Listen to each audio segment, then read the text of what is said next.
লিল্লাহে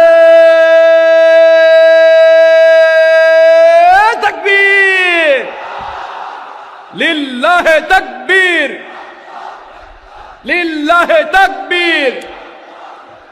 আজারী সাহেবের আগমন, আজারী সাহেবের আগমন। প্রিয় ভাইরা, আপনারা জানেন যে আমি প্রতি বিভাগে একবার করে সফর করছি।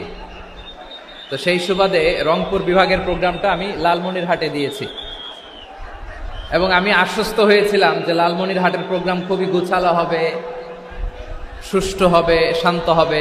সেটার নমুনা আলামত আমি দেখতে পাচ্ছি আলহামদুলিল্লাহ। সবাই খুবই সুশৃঙ্খল, লক্ষ লক্ষ তাওহীদি জনতা, পেছনে অনেকে জায়গা পায় নাই কিন্তু কোনো আওয়াজ নাই, সবাই দাঁড়িয়ে আছে। এলইডি স্ক্রিন আছে, আপনারা স্ক্রিনে দেখতে পাচ্ছেন আলহামদুলিল্লাহ। আমি সবাইকে দেখতে পাচ্ছি, মাশাআল্লাহ মাশাআল্লাহ। শান্ত হয়ে আপনারা বসুন, অল্প কিছু সময় কথা বলার সুযোগ আমি পাবো। যেহেতু আমি হেলিকপ্টারে করে এসেছি,